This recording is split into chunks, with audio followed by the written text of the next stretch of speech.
to note is that even if lending does pick up, it might not be down to the TLTROs. So this chart here, if you look at the red bar, this shows the change in lending to the private sector over recent months. And I think what's reasonably clear from this is that there's those red bars over the last 6-8 months have become steadily less negative.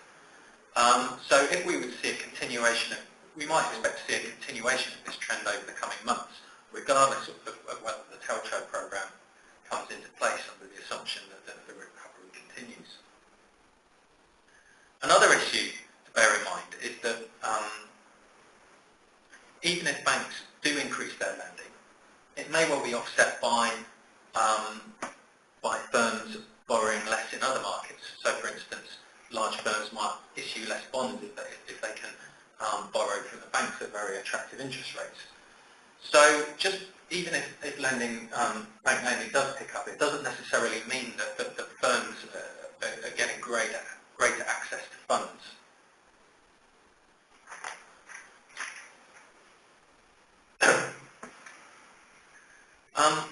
So based on that, I think it's perhaps difficult to argue that we're going to see a substantial boost in bank lending in the sense that we're unlikely to see the bulk of that money being passed directly onto firms. But even if that's the case, we still think there's potential for the TLTRO program to have a reasonable impact on the real economy. So, to sort of flesh this out, we've done some scenario analysis using our global economic model. So, to begin with, we've looked at two assumptions. First of all, that the TLTRO program increases investment by higher bank lending by 50 billion euros over the duration of the program and 100 billion euros over the duration of the program. So to put those numbers in a bit of context, if there was a 50 billion pickup in investment and banks borrowed approximately 750 billion from the ECB, so about 3/4 of the maximum amount, then that's essentially a 7% pass-through. 100 billion will be closer to about 13%. So if we would see, first of all, a 50 billion pickup in investment over the next couple of years, our simulations suggest that that would boost GDP, the level of GDP, by about 1.3% by the end of 2018. It would lead to an increase in employment by about 0.6% relative to our baseline over the same period. And it would increase inflation by 0.4 percentage points at the end of 2016.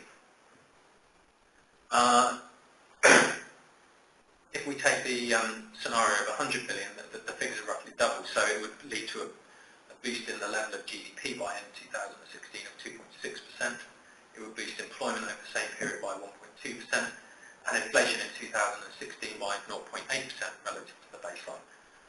So, clearly these are reasonably significant numbers, although bear in mind, even those kinds of shocks to GDP would still leave the Eurozone, by our calculations at least, with quite a large output gap. Of course, there's a lot of uncertainties around these. A, the numbers could just be far too big. B, it may well be that investment, even if we were to see investment increase by roughly this amount, it might take place over a much longer time period than we've assumed. If that's the case, obviously the impacts in the shorter term would be rather smaller. And also, it's based on the assumption that there's actually demand for lending out there, that it's really supply, the supply of lending that's constraining investment. Of course, if firms simply don't want to borrow money, then obviously the impact of the TLTROs could be rather smaller. So, going on to what we think the implications of all this are for monetary policy. I think the first point to note is that the impact of the TLTROs is highly uncertain, and it's going to take several months before we've even got an idea of whether it's likely to have a big or small effect. For a start, the first auction isn't until September, the second isn't until December, and it will be a while before we are able to discern whether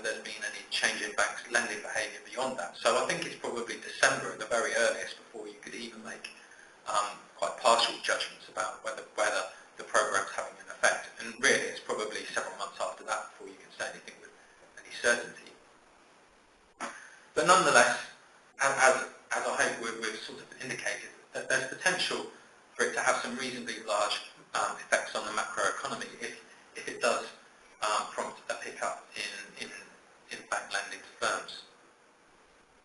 Based on that, we think it will probably be the case that the ECB will want to see some strong evidence that the programme has failed before it's prepared to contemplate taking further significant policy action. So it may well be that essentially the ECB is going to, or at least the governing council members are going to sit on their hands for a number of months, perhaps even a year, before they're really willing to think about undertaking other major policy action in the absence of any further major shocks. By then, though, we suspect that the worst of the negative effects on inflation from energy and food prices will have subsided. And in addition, it's possible that the euro may have weakened a reasonable amount by then. And if that's the case, we suspect that inflation will have started to rise. While it may well still be some way from target, I think it will be the case that perhaps the perceived risk of deflation will be rather lower than perhaps many think it to be now. And if that's the case, it may well be that the ECB simply feels that there's no need to contemplate undertaking QE in that environment. So, based on that, I think we feel that really our analysis supports our idea that QE won't take place, that really that's it for now from the ECB. So with that, I'm going to finish there in terms of the presentation. But clearly, if anyone's got any questions, I'm happy to field them now, or alternatively, if you want to contact me later, my email is here. Well, actually, it looks like we do have a couple questions. Of course, there is time for more questions, so do feel free to enter them into the box, but we do have two to start with here. One of them is on the time frame. How soon will it be before we are able to judge whether the TLTRO scheme has been a success? Well, I think, first of all, the first auctions don't take place till September and December, when up to 400 billion can be borrowed. So I think once we've seen those, we'll have a clear idea of exactly what the likely take-up is going to be over the course of the programme. So I think really September stroke December is the earliest you could even make partial judgments. Beyond that though, if you want to start seeing whether there's been an impact on either the amount of lending or the type of lending that banks are providing to firms, then they're probably going to have to wait several more months. Probably more like February, March before you can even start to make some reasonable judgments on that. So I think you're talking at least 6, 9, possibly even 12 months before you can really say whether this has been a game changer or not. Okay. A second question. Which economies are likely to benefit the most from the program? Well, I think probably a lot of that depends on how you see the state of the banks in those economies. So I think, as I showed the pie chart, it showed in theory at least banks from all over the region will be able to use this facility.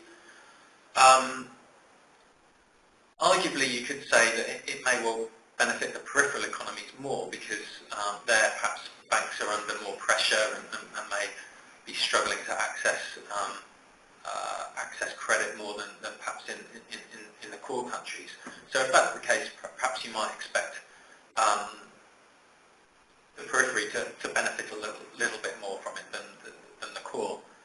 And the fact that the periphery have taken much more advantage of the 3-year TLTRO program would also, I guess, support that. So I think probably you'd be expecting the periphery to be the biggest recipients of that. But perhaps only time will tell. Indeed. Looks like we have one more question that came in actually during that time period. The euro-related question. Assuming that there is a strong take-up, what will the impact of the TLTRO scheme be on the euro?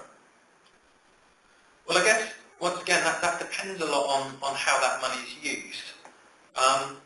If it turns out that the TLTROs are taken up by the banks, but for whatever reason they're not really passed on to firms, but they're essentially used to buy financial assets, you could almost say that this is a quasi-QE type program. And in that scenario, I suppose, if they're starting to push down on asset values, maybe it might even it might be expected to cause the euro to weaken.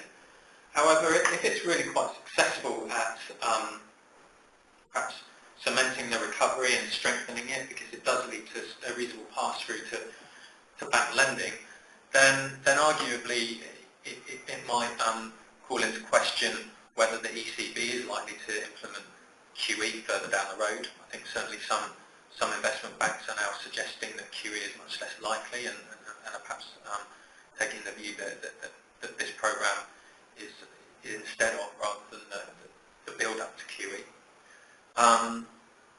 Obviously, if it was to boost growth and close the output gap more quickly than people are currently assuming, that might also imply that the interest rates will rise a bit quicker than perhaps some people might even be thinking.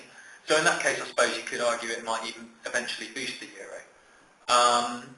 But I think on balance, in the shorter term, I suspect that it's more likely to lead the euro to weaken further rather than to strengthen it. Okay, well, thank you. That's all we have time for now, but I want to thank you all for attending today's webinar.